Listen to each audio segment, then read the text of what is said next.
Okay, what I'm going to be doing here is making a goose flute, or goose call, whatever you prefer. And the challenge is going to be putting all these loose rings on a 3.5-inch space. And this goose call is got a wooden sounding board and a mylar reed, and it's good sounding goose call, and I'll show you how I make it. So here we go.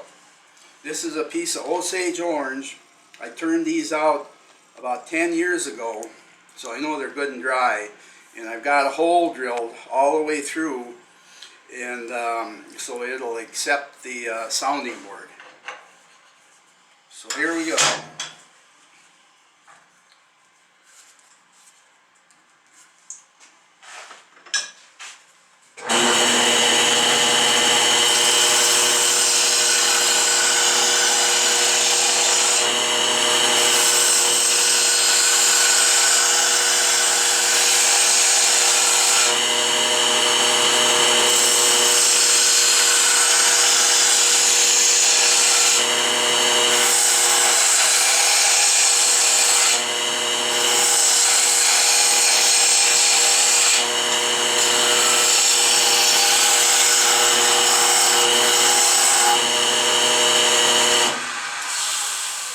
The tool I'm using here is a 1-inch spindle gouge. It's probably, I use that more than any other tool in my shop.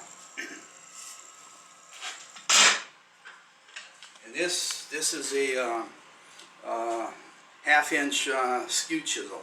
I'm going to use that for quite a bit of the work.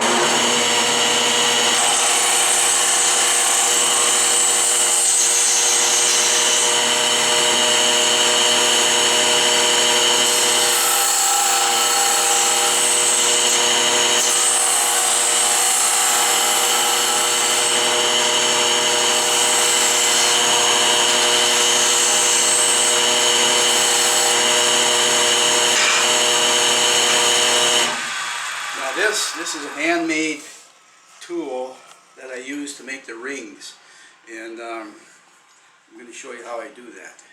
This is just the roughing outside ring tool.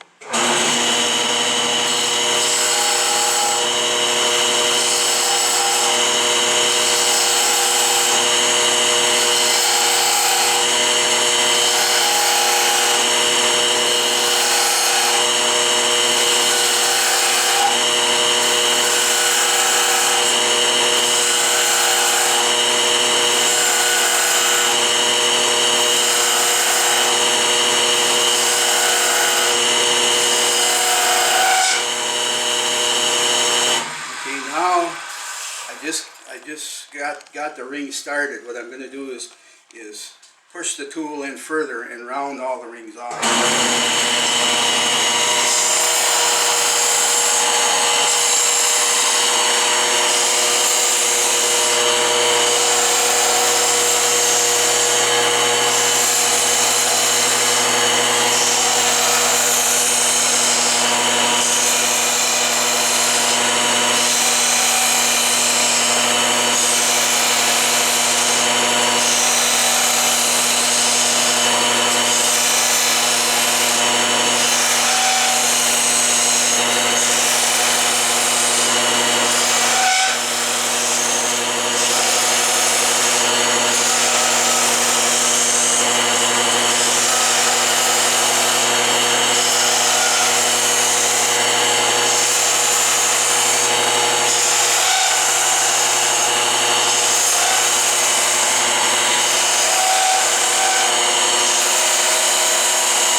Okay, I got the surface all prepared for the rings, and now I'm going to cut the rings loose. And this is a this is a handmade tool, and it's made out of high-speed steel, and it is so fragile that if I get a catch, it's going to break it. Because I know that because I've broken several of them already. So here we go. We're gonna cut the rings out.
Okay, I did one side now. I'm going to do the other side.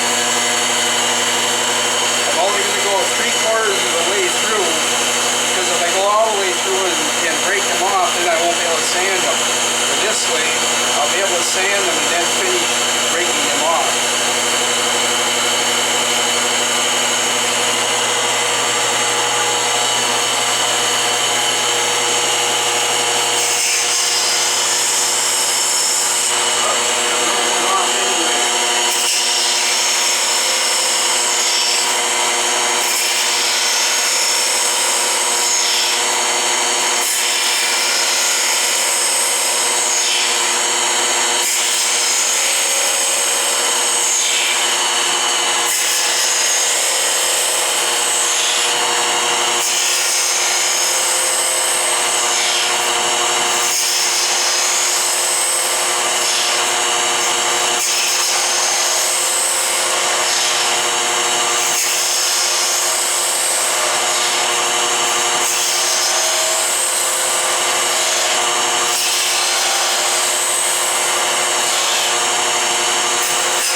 Okay, I'm going to put my dust mask on when I sand them.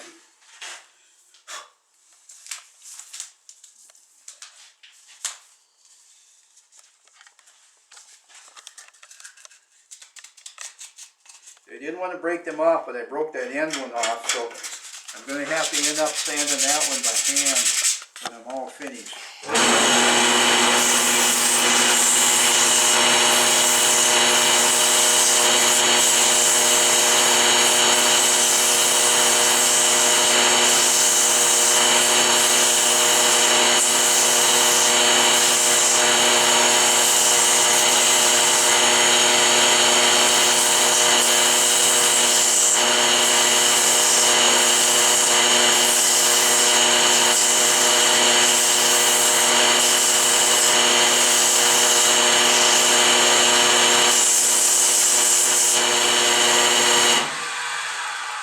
Okay, I'm gonna break them off now. I see I got two of them that already broke, which I didn't want to happen, but anyway, it's not a problem. Here we go.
got them all broke loose now, what I'm going to do now is take my little parting tool and clean it up in the background.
Okay, I got them pretty much broke loose now, and I got one little spot I got it.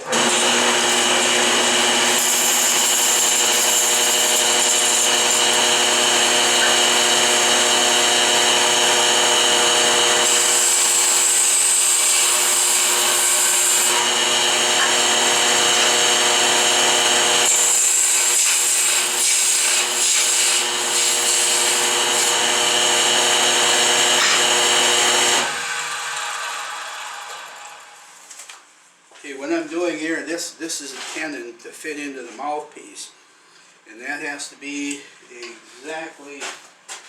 exactly right, or otherwise it won't fit right on the mouthpiece.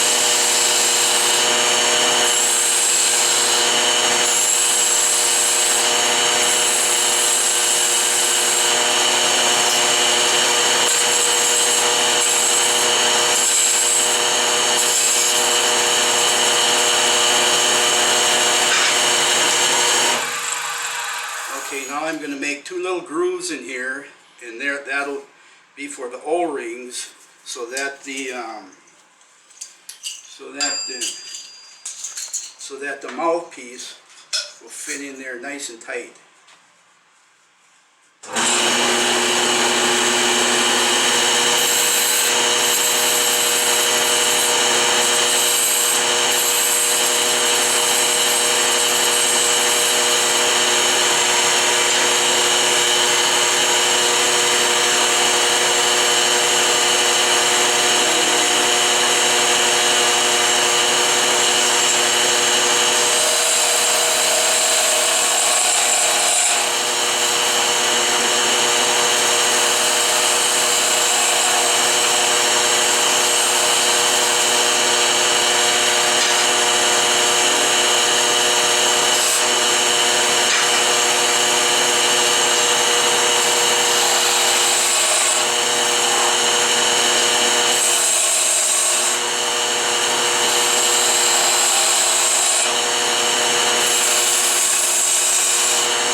My spindle gouge the same way I would use a skew chisel. It's basically the same thing as a skew chisel, but only it's got just a tiny little curve on it, and I can get that wood just as smooth with a gouge as I can with a skew.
Okay, I'm not going to go through the sanding here. I don't want to bore you with that. So that's basically my my finish.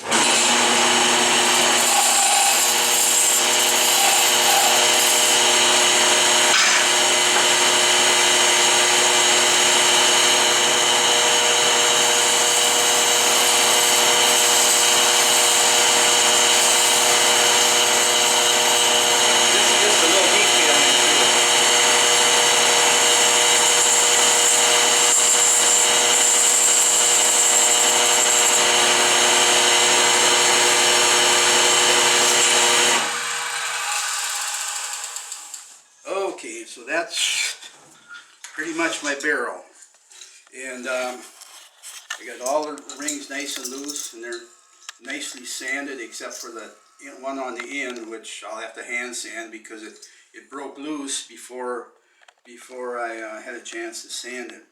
And now what I'm going to do, this is the way I make my sounding board. I use it's a dowel, 5/8 inch dowel that's planed in half, and I end up with a little. I route a groove in there, and then I have to round that off so that it's just the right pitch, or otherwise it won't sound right. And I put that in there, and then put round the end off and put the mylar reed in there, and I end up with something like this. This is it's hard to see. The finished piece, and I don't have an O-ring on here yet, but I'll put the O-ring grooves on here so this fits a little bit tighter. It's pretty tight now, but to make sure, and that's basically it. Did I forget anything? I guess not. That's it. I'll give you one more toot.